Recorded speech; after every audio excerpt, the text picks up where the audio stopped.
Seguimos en Cosa Pública 2.0 y de inmediato vamos a presentarle esta entrevista con Gerardo Esquivel que realizamos la semana pasada en el marco de la Feria Internacional del Libro. Acudió a participar en un foro y después de participar en este foro pues dio oportunidad de tener una charla con nosotros. Gerardo Esquivel es un economista dedicado a temas de desigualdad social.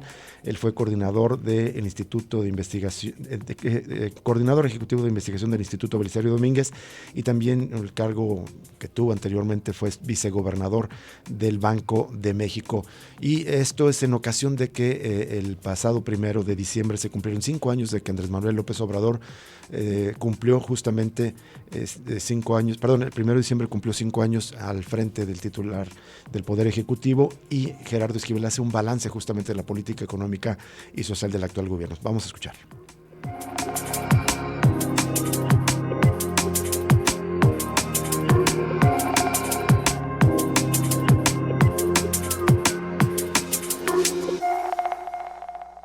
Muchas gracias, doctor Gerardo Esquivel, por aceptar conversar para Radio Universidad de Guadalajara en este espacio Cosa Pública 2.0. Como la mayoría de la audiencia sabe, el doctor Gerardo Esquivel es uno de los economistas especialmente enfocados en problemas de desigualdad social más conocidos del país. Ha sido profesor investigador en varias instituciones de la capital del país, en el extranjero también, donde hizo estudios de posgrado, y hace apenas, creo que fue un año, que dejó el cargo de subgobernador del Banco de México. Y bueno, tenemos mucho interés en platicar con el doctor Gerardo Esquivel, pues ya prácticamente a 5 años del gobierno de la Cuarta Transformación. Me parece que en perspectiva se puede hacer un examen de la política económica del actual gobierno. ¿Cómo lo calificaría el manejo de la política económica del gobierno de Andrés Manuel López Obrador, considerando que, digamos, después de ganar la elección, durante la campaña, pero a ganar la elección, muchos pronosticaban un fracaso, casi un escenario como el de Argentina, inflación alta, el dólar elevado, la economía en muy mal estado? Me parece que eso no ha pasado, que ha sido un manejo, no sé si conservador, pero ¿cómo calificaría usted, doctor Gerardo Esquivel? Sí, yo coincido con el diagnóstico que presentas. Buenas noches, empezar a todo el auditorio. La situación actual en la economía es, creo yo, bastante mejor de lo que se hubiera anticipado, porque esta administración lo que hizo fue ser muy cuidadosa con el tema de la prudencia fiscal y de la estabilidad macroeconómica. Entonces, lo que sí se ha evidenciado es un respeto total a la autonomía del Banco de México, una gran disciplina fiscal por parte del gobierno, que ha mantenido los déficits en niveles razonables, con un nivel de endeudamiento relativamente bajo, de hecho, comparado con casi cualquier otra economía en el mundo. Y en ese sentido, el país está gozando de una buena estabilidad macroeconómica, con un tipo de cambio que se ha apreciado de manera muy importante. Recordemos que al inicio de la administración el tipo de cambio estaba en 20 pesos por dólar, llegó a estar hasta 25 pesos por dólar con la pandemia, y ahora estamos alrededor de casi 17 pesos por dólar, una apreciación muy importante. Una inflación relativamente moderada comparada a la que tienen otros países. Recordemos que esta inflación provino de un choque externo, y dentro de todo el país ha sido de los que la ha manejado de una mejor manera. El choque externo, pues fueron dos cosas, ¿no? La pandemia y la ruptura de las cadenas globales de valor, y luego la invasión de Rusia a Ucrania, que afectó significativamente los precios de los productos agrícolas y energéticos. Entonces ese choque, digamos, México lo ha administrado razonablemente bien. Entonces, en la parte macroeconómica ha sido un desempeño, yo diría, muy bueno, y con una gran estabilidad. Y luego tenemos otra área del desempeño que se puede evaluar, que es el tema de la parte social. Y en la parte social, pues los números también son bastante favorables, de acuerdo a las cifras que se dieron a conocer hace relativamente poco tiempo por parte del INEGI y del Coneval en materia de pobreza y desigualdad. Sí, sobre eso también quería preguntarle más en extenso. Ahora, este manejo, digamos, ordenado de la economía, está cambiando el próximo año. Se ha criticado que el próximo presupuesto hay un nivel de endeudamiento muy alto. Me gustaría conocer su punto de vista, si es realmente así o solamente es una proyección de posible endeudamiento, y si eso rompe la misma promesa del presidente de que no iba a endeudar a su administración. No, es el déficit más elevado que se va a aprobar en su administración, eso es cierto. Pero, digamos, visto en perspectiva, para no tomar un año solamente como un ejemplo, porque la razón que el presidente ha manifestado para justificar esta situación, y tanto él como la Secretaría de Hacienda, es el hecho de que el próximo año es muy importante, dado que es el año de cierre y que lo que quieren es terminar los grandes proyectos públicos que se han llevado a cabo. Entonces, para eso requieren más recursos de los que quizá en otro momento se hubieran requerido, y esa es la explicación que se ha dado. Yo creo que es un aumento en el déficit moderado, que cuando lo vemos en su conjunto a todos los 6 años de la administración, aún así vamos a terminar con un nivel de deuda pública a PIB bastante razonable. Para ponerlo en números concretos, la economía se espera que termine con una deuda a PIB de 48.8%, o sea, debajo de la mitad. Nada más como referencia, países desarrollados tienen una deuda por encima de 100% de su Producto Interno Bruto. Países como Brasil tienen casi 70%. Argentina, que está en problemado, tiene más de 85% de su PIB. Entonces México tiene un nivel de deuda razonable y que no subió tanto entre 2018 y 2024, habrá subido 3 puntos porcentuales del PIB, que es un monto razonable considerando que en medio hubo una pandemia. Entonces, sí es cierto que el último año está previsto que sea un poco más deficitario, digamos, que los años anteriores, pero aún así en su conjunto es una conducción, yo diría, muy moderada y responsable también. 2 billones del presupuesto es una suma enorme. ¿Eso implica contratación de créditos por ese monto? Sí, o sea, sí va a haber una contratación de deuda y es cierto que subió un poco. La deuda, como decías, habrá pasado de 46% del PIB a 48.8%. Entonces sí es un aumento de deuda en esos niveles. Lo que pasa es que cuando lo vemos como una deuda de 2 millones de pesos, de 2 billones, son 2 millones de pesos, pues sí se ve como algo demasiado grande. Pero insisto, el déficit es relativamente bajo todavía en su conjunto, es manejable, es un nivel que con nuestra situación actual y con nuestro ritmo de crecimiento podemos pagar sin ningún problema. Hay que entender que una parte de lo que está encareciendo también el financiamiento de los déficit público es que estamos pasando por una situación de muy altas tasas de interés. Entonces, cuando las tasas de interés empiezan a bajar, a moderarse un poco, también eso va a ayudar a bajar también las presiones sobre las finanzas públicas. Entonces, es un año particularmente difícil por todas esas razones. Fin de sexenio, necesidad de acabar las obras públicas, inyección específica de recursos para Pemex, porque Pemex tiene compromisos de pago en el corto plazo, tasas de interés elevadas. Todo eso es lo que explica por qué estamos viendo eso, pero lo más importante, creo yo, y eso sí quisiera enfatizarlo, es que aún con eso la situación de finanzas públicas es manejable, razonable, no habría ninguna preocupación por una situación de crisis como las que hemos tenido en el pasado. No hay nada de eso. Sobre eso le iba a preguntar porque he escuchado, críticas de los gobiernos, de este gobierno, la Cuarta Transformación, pero 2 aspectos. Uno es que se va a desordenar la economía y por lo tanto podría venir incluso a una crisis, lo ha respondido Manuel. La otra es un manejo electoral del presupuesto, justamente estar en un año donde va a haber elecciones presidenciales. ¿Lo ve? No, a ver, yo creo que tenga mucho que ver, evidentemente hay elecciones y creo que la explicación tiene sentido, o sea, el presidente está preocupado por acabar las obras prioritarias. Lo más sencillo sería que pasara, como ha ocurrido en otras administraciones. Por ejemplo, la administración anterior, pues justo no logró avanzar lo suficiente en el proyecto del aeropuerto y eso permitió, entre otras cosas, que se diera la cancelación. El proyecto del tren interurbano, del Estado de México a la Ciudad de México, pues no se terminó. También eso implica que pues se retrasa el proyecto, apenas se está terminando ahora, después de casi 10 años de iniciado. En Jalisco, en fin, entonces tenemos esas experiencias del pasado y el presidente ha manifestado, y insisto, me parece una explicación razonable, que quiera acabar sus proyectos prioritarios y que para eso requiera pues más recursos para asegurarse que eso ocurra. Entonces me parece lógico, el número de proyectos que se han anunciado es un número importante, ¿no?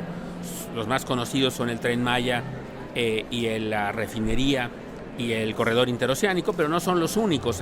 Está el aeropuerto de Tulum, están otros proyectos, presas, etcétera, que todo eso se quiere acabar, que se iniciaron en esta administración. Entonces eso explica un poco la lógica detrás de este aumento en la deuda. Insisto, tiene una lógica, no tiene una lógica, permanente, de un aumento en el déficit permanente, que es algo que sí nos podría preocupar. Entonces tiene una lógica más de corto plazo, más que de mediano y largo plazo. Aunque tenemos retos en el mediano y largo plazo, pienso que este tema en particular del déficit fiscal de este año no debería ser un motivo de alarma o alerta para la sociedad. Ya que mencionó el Tren en Maya como uno de los grandes megaproyectos de las apuestas de este gobierno, ha generado un debate la propuesta del presidente, de hecho ya es un decreto presentado el 20 de noviembre, de volver a incentivar el transporte de pasajeros en los trenes. Otra vez se han generado críticas que, entre otras, y eso es lo que le quiero preguntar en específico, que económicamente es inviable. ¿Usted lo ve así? A ver, en muchos lugares del mundo aún hay trenes, digamos. México es un caso atípico en ese sentido, pero pues cualquiera que haya ido a Europa sabrá que la mayor parte de la movilidad ocurre o una parte importante, no sé si la mayor, pero una parte importante ocurre por la vía de trenes de pasajeros. Requieren inversiones importantes, eso sí. Yo creo que eso es algo que puede ocurrir. Entiendo que lo que planteó el presidente fue, les pidió a las empresas que tienen concesiones actualmente que ellas se puedan encargar de hacerlo. Se verá si consideran esas empresas que ellas no lo pueden hacer porque es inviable, pues entonces a lo mejor entra el sector público, el Estado mexicano. Son el tipo de proyectos que requieren grandes inversiones, ¿no? Y que a lo mejor valorarlas en el sentido como el Tren Maya, como el corredor interoceánico de corto plazo, pues no sea la forma más correcta de verlo, ¿no? Son proyectos de una gran envergadura que pueden tener efectos y beneficios de muy largo plazo. Entonces, si eso pudiera restablecer efectivamente la comunicación y la movilidad en el país, no lo veo como algo, como un problema. De hecho, más bien lo veo como algo que quizá sea recuperar una posibilidad que tuvimos en el pasado. Algunos de esos trenes serán más rentables que otros, eso también hay que decirlo. Digamos, me parece perfectamente razonable un tren México que conecta México, León, Querétaro. Pues hay posiblemente una gran demanda, es un corredor con actividad económica muy grande y con mucha movilidad de personas.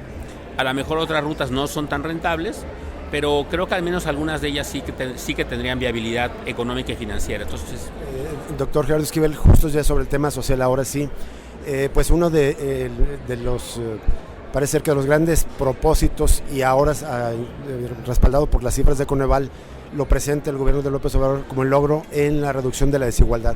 ¿De qué tamaño fue, de la pobreza? ¿De qué tamaño fue y qué tan importante es? No sé si nos puede recordar las cifras. Claro, la reducción en la pobreza es muy importante. Se redujo la pobreza en las dos dimensiones. Recordemos que México mide la pobreza primero en la pobreza multidimensional, es la medida oficial, que quiere decir que es una medida que toma en cuenta los ingresos de las personas, pero también otras dimensiones como la educación, la salud, la vivienda, etcétera. En esa dimensión se redujo en 5 puntos porcentuales la pobreza, de tal manera que estamos en el nivel más bajo desde que tenemos medición de multidimensional, que no tiene mucho, pero es la medición más baja. 36.5% de la población se considera pobre multidimensional. Hubo un muy ligero aumento en la pobreza extrema, que pasó de 7.02 a 7.06, es un aumento de 4 centésimas de punto porcentual en la medida multidimensional. Y luego en la medida por ingresos, que es una medida quizá más común, quizá más de fácil entendimiento, que es nada más si la gente tiene o no ingreso suficiente para comprar una canasta alimentaria o no alimentaria. En esa medición también se redujo la pobreza en 5 puntos porcentuales, la pobreza total, y la pobreza extrema ahí sí se redujo en aproximadamente 2.5 puntos porcentuales. De tal manera que con eso, en ambas mediciones, por cierto, el resultado es el mismo, una reducción de 5 millones de personas en situación de pobreza en el país.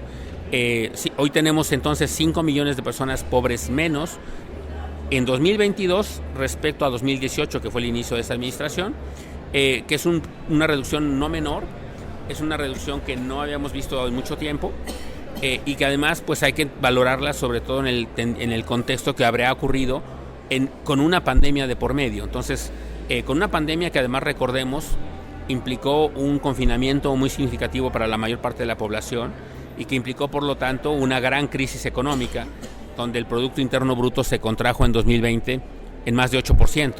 Entonces, en medio de esa contracción económica tan abrupta, haber logrado reducir la pobreza en el país me parece que es un gran logro que hay que aquilatar y valorar por sí mismo. ¿Se debe específicamente a las políticas sociales, programas sociales, aumento del salario mínimo? ¿Qué otros factores? Yo considero que se debe a una combinación de 3 elementos. Uno, las políticas laborales, que incluyen el aumento al salario mínimo, que recordemos, el aumento al salario mínimo lleva ya como de 80% en términos reales.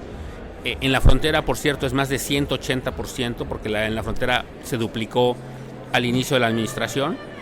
Entonces, una son las políticas laborales, el salario mínimo y la reforma al outsourcing, que también contribuye a mejorar los ingresos de varios millones de trabajadores mexicanos. Dos, los programas sociales, ¿no? Las transferencias a los estudiantes de preparatoria, por ejemplo, las transferencias a los adultos mayores, todo eso ayuda también a combatir la pobreza. Y tres, y muy importante que a veces se suele olvidar, que es la inversión, los proyectos prioritarios estuvieron enfocados regionalmente y concentrados en la zona más pobre del país, que es la zona sur-sureste. Los tres grandes proyectos prioritarios, la refinería en Tabasco, el Tren Maya, que abarcó pues un grupo de estados del sur del país, y el corredor interoceánico, que va de Veracruz a Oaxaca, todo eso ayudó a que estas entidades del país tuvieran un crecimiento importante, y eso ayuda a que los hogares más pobres pues hayan encontrado más oportunidades de trabajo, y eso también les fortaleció sus ingresos laborales y redujo la pobreza en el país. Doctor, también hubo críticas de que aparentemente no se utilizó la misma metodología, o se leyeron de una manera especial los datos de Coneval para dar estos resultados. ¿Tiene sustento esta afirmación? No, hubo una crítica que se planteó por parte de unos investigadores de la UNAM en algún momento, que plantearon que si se hacía de una manera diferente, la conclusión podía cambiar un poco. Al final de cuentas, lo que se logró demostrar, y los propios investigadores de la UNAM lo reconocieron, es que habían usado mal ellos un criterio de comparación, y básicamente terminaron validando las cifras del Coneval. Entonces, no, el resultado me parece que es muy claro, la reducción de la pobreza en 5 millones de personas, y creo que eso es algo que debemos, insisto, valorar por el contexto además tan difícil en el que ocurrió, ¿no? Doctor Gerardo Esquivel, Máximo Renzo Jaramillo, académico aquí en la Universidad de Guadalajara, ha publicado, creo que un par de veces al menos, ensayos en Nexos, donde cuestiona que los programas sociales no van directamente a los pobres o a los más pobres, sino que al contrario están llegando a sectores con más altos ingresos. Creo que he leído artículos o declaraciones de usted donde refuta esta versión. Por eso. Así es, yo creo que hemos llegado, ha sido un debate, ¿no? Un debate que se ha dado entre investigadores, había distintas posiciones. Yo creo que finalmente hemos llegado a un consenso donde, si usamos las cifras de manera correcta, que es utilizando las cifras, ordenando a los hogares no por su nivel de ingreso posterior a las transferencias, sino previo a las transferencias, que es lo que importa, es decir, dónde estaban antes de la intervención del Estado y dónde quedan después de la intervención del Estado. Cuando vemos eso, queda claro que los hogares que reciben más apoyos son efectivamente los hogares más pobres, y en ese sentido creo que ese resultado hay que matizarlo. Hay una cosa también en la que estamos de acuerdo, y que es que lo que sí ha pasado es que ha subido el apoyo a los hogares no tan pobres. Pero en eso también pues hay que entender que es resultado natural, no de una mala política, yo diría, sino resultado de unas políticas diferentes. La pensión universal, que como su nombre lo indica, pues se le da a todo el mundo, pues se le da a hogares que son pobres, a hogares que son de clase media y a hogares ricos, si así lo quieren y si así lo solicitan.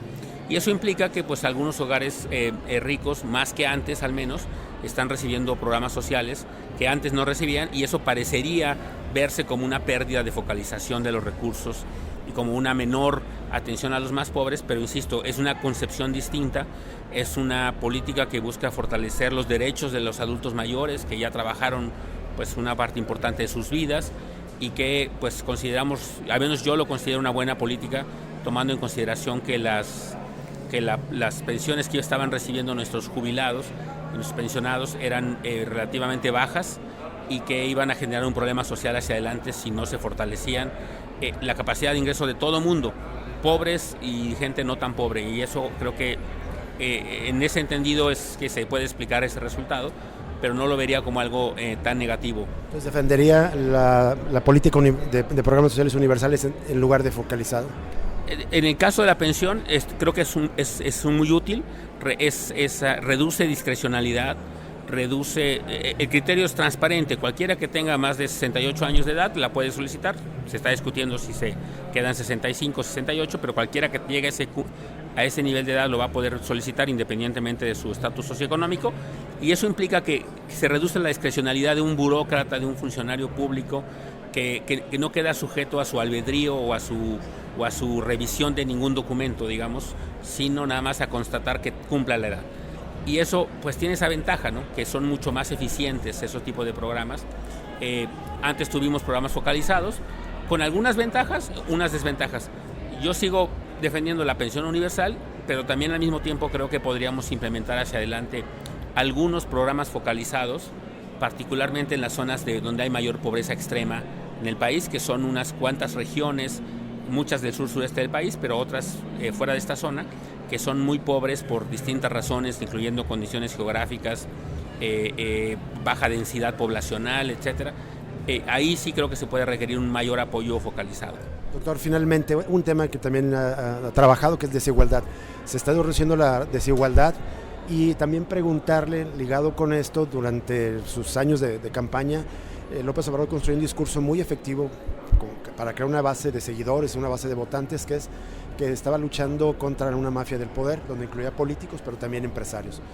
Muchos de estos empresarios que antes criticaba siguen trabajando y tienen contratos en el actual gobierno.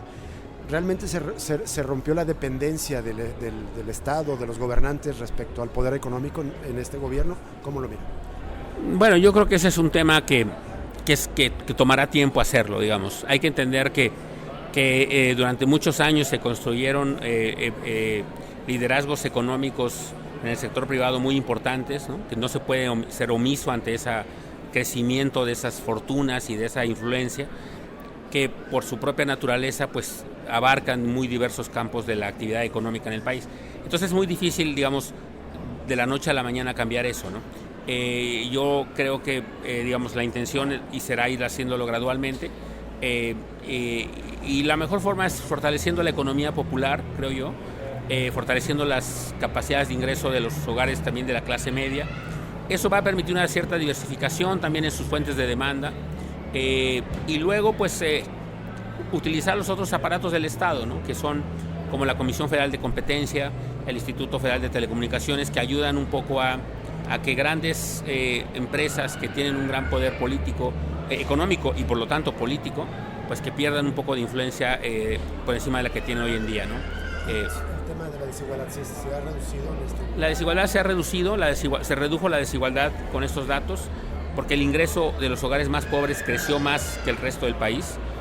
Recordemos nada más como cifra que entre 2018 y 2022 el ingreso de los hogares, del 10% de los hogares más pobres, creció 20% en términos reales, 20%. Es un aumento muy importante y eso obviamente reduce la pobreza y la desigualdad. Se redujo la desigualdad también entre regiones, porque los estados más pobres son los que más crecieron, ¿no? Veracruz, Oaxaca, Tabasco, Chiapas, en fin. Entonces se redujo la desigualdad en muchas dimensiones, incluyendo la regional, que es una desigualdad muy lacerante y que hacia adelante yo creo que espero que se siga reduciendo, porque aún siguen siendo las brechas de desarrollo muy grandes. Pues hay muchas oportunidades aún para avanzar en esa dirección. ¿El coeficiente de Gini cuántos se mueve? El coeficiente de Gini bajó en punto 0.2, no parece tanto, pero la verdad es que considerando, insisto, el haber que pasamos en medio de una pandemia, no es menor, y se ha ido consolidando una reducción de la desigualdad en los últimos años, porque se empezó a reducir desde hace 6 años, o sea, un par de años atrás. En la administración del presidente Peña Nieto también había una pequeña reducción. Entonces vamos, creo, en la dirección correcta y eso creo que está bien, ¿no? Muchas gracias, doctor Gerardo Esquivel, por esta entrevista. Buenas tardes. Gracias a ustedes. Ya regresa Cosa Pública 2.0 con Rubén Martín y Jesús Estrada.